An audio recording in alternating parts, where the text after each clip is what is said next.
Get to know the current political issues, the real stories behind the headlines. Get interactive.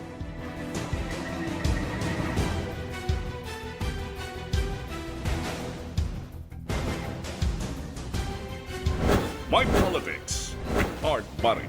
Only here on My TV Cebu.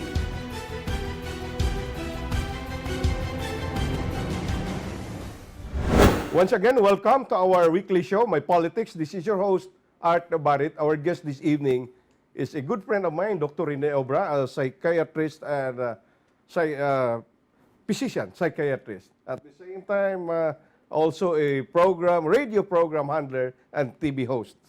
Okay, Dr. Ren. So, the validation that you made atong mga underground workers working in workers in the mining firm, so mo ito gigamit nila in presenting it to the labor department.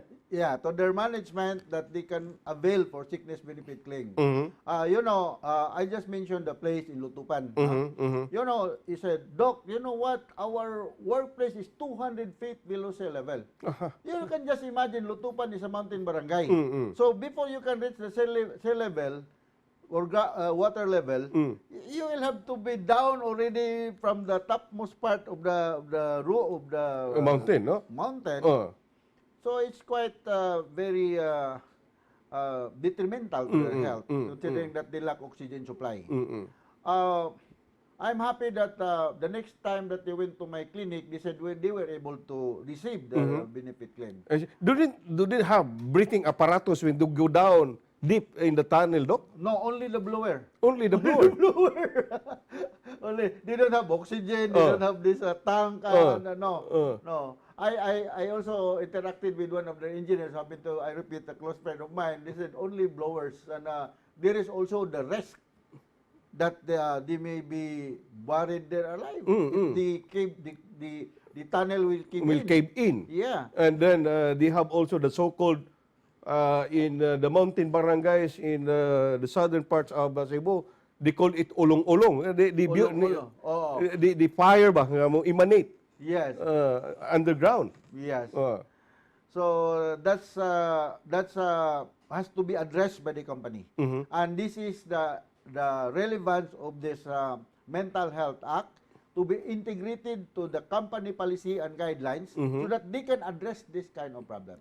That was before the enactment of the law. Before, yeah, that was before. Hopefully, this time they can adjust a little. And they need to be briefed. They need to undergo debriefing. Every time there is a catastrophe, as a psychiatrist, I've been into this kind of debriefing work. What we'll do with the debriefing, every time there is a flood, typhoon, earthquake, shipwreck, or whatever, man-made or natural catastrophe, we will not go there to look for some crazy people. We look there for people, direct, indirect, or hidden victims, or mostly direct victims, who needs help. So we offer something immaterial, water, food, whatever, then we will interact with them.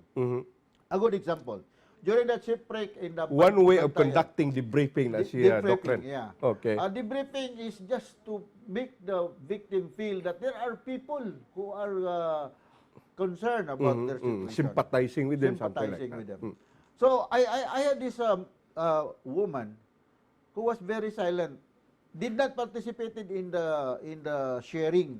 So when I talked to her, she was very calm, and when I asked more, there's a time she cried because she was a direct victim of that shipwreck. Just can imagine how scary it is to be in the open sea for many hours. So anybody who will be in her shoes will feel the same. No? So that's my experience. There are people who become suicidal because of what had happened. They will say, I might as well be dead because all the members of my family are already gone. They are buried alive with a landslide, for example. So these are things that has to be integrated to the policy of the companies so that their workers must be psychologically healthy. So I hope the managers, the management side, will take this seriously. Because if they will not take this into seriously, consider this kind of new policy guidelines of the company with the Mental Health Act, this will continue to happen, right? So, Yeah, yes, Doc. Being a mental health practitioner, being a doctor, a psychiatrist, do we have here a pool of psychiatrists anytime when the government needs, they can always make a response? not really, we're not very few. There are only few of us here. In Cebu, I think we are around 30. With a population of millions. So that's why... With all the man-made and natural calamities. Yes. But we have partners. We tap also social workers. We do the same thing. I see. And the social workers and the barangay health workers. I see. We can tap them with the local government units. I see. So every time there is a disaster, we have to coordinate with the municipal health officers. No? I can give an example. Okay.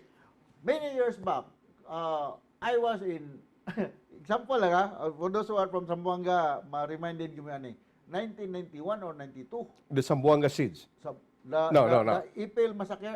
The Ipil. Oh, yes. The was Ipil attack. Yeah, by the rebels. By the rebels. So I was one of those who was sent to that place together with others. By the government. By the government. Okay. Because I'm connected with the government hospital. So when we arrived there, we stayed in the hospital. At the back of the hospital is the military camp.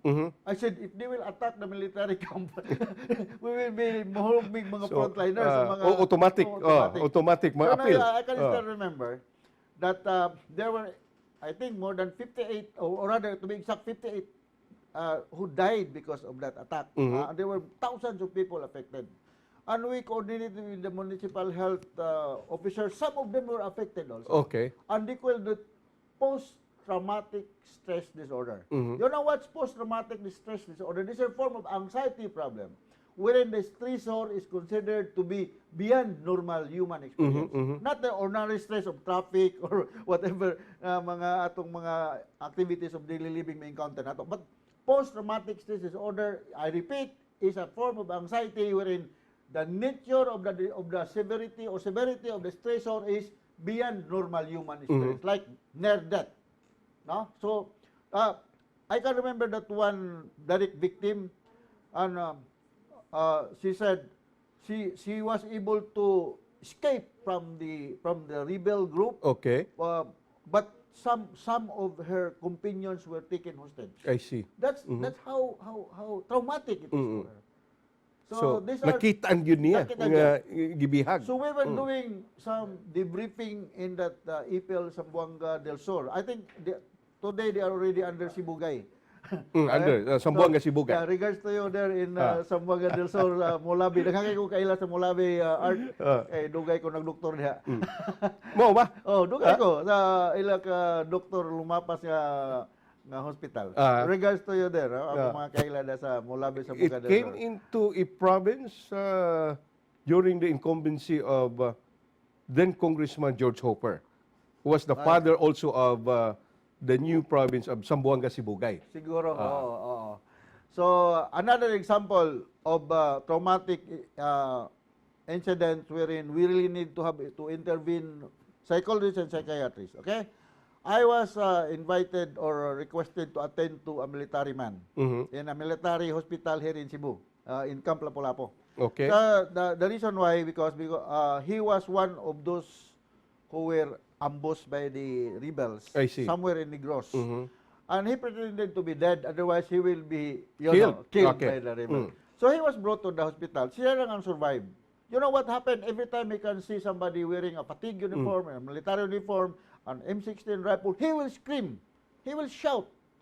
And we need to intervene. We have to do something. Some debriefing. Some debriefing. So the intervention that you are going to perform or to do with that soldier. Yes. So I'd like to suggest to anybody, including students, in your respective schools, no?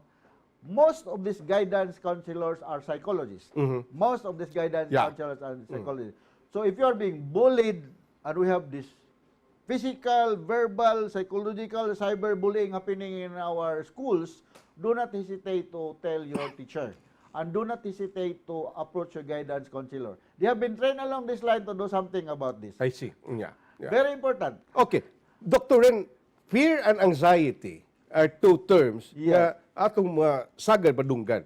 How do you differentiate it? A very good question, Art. So, no, fear and anxiety. Fear is you can identify the reason why you are afraid.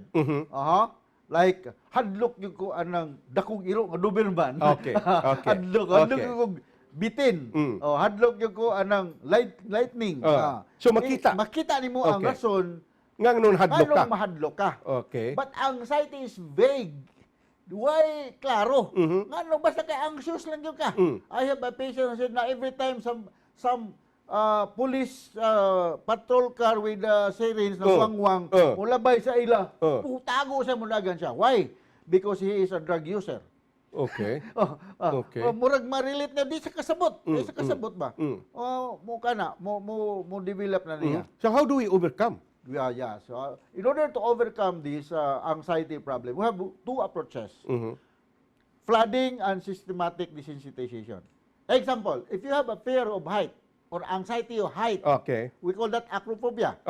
So, so, di ka ganahan mo di sakay ka og ganahan mo aeroplano sakay, or bisag musakan lang og taas nga Yeah, building. if you have acrophobia, we will start with the flooding. What we will do with the flooding is that we will bring you outright to the topmost part of the building. For example, Crown Regency or Okay. Marco Polo. Okay. And it is expected that it's just a matter of seconds or minutes that you will withdraw. Repeat until you can acclimatize yourself to be on top of the building. I see. Systematic desensitization is the gradual way. You have fear of height, we will bring you to the second floor, third floor, until you can acclimatize. Our term use the acclimatize. Mayusto na ka, maanad na ka, nga naa ka diya. Just like public speaking and singing. Exactly, yes. Initially siguro sa gagmay pa ta mahadlok ta mukanta muktok in front of an audience. Pero sa atong edad karon, sa ako kay tabian man ko para nimo, murag wala man ang kahadlok. Palinton nang gihapon The stage fright is no longer there. Napagani gamay na lang. Gamay na lang. Minimize. Tagaan siguro ka kong example. When I was a resident in Manila, I was chosen among us daghan ming resident Okay. to represent our hospital in inter-hospital case presentation competition. So naka-blazer ko, tuan ako, ready na ko. Ang style sa ona art katubang ng carousel ba? Pinipili ka tuyok bitaw. Yeah. Di man ang projector na karon. Nindot na kaya akong preparation. Pag ambot yung sa rostrum, I can't really control myself. Waag yung ipaningot ko, ang akong tiyo, kurog-kurog, basta kayo nakahuman mo ko sa presentation, pero it's very obvious, very clear, kuyawan yun ko. Because I was expecting that mga UP, mga UST, mga FEU, mga consultant will ask me difficult question. Negative na ko daan ba? So that was a traumatic experience on my part ba? Hasta luuyan ako. Wag yun ko makadaog, pero I was able to finish the presentation. One way of overcoming your Overcoming. anxiety. Yes. Okay. One way of overcoming anxiety is to we must know how to dance with the music. Okay. We must be flexible. We must know how to adjust. Great. We'll discuss more about the issue on fear and anxiety a little bit after these reminders. Don't go away.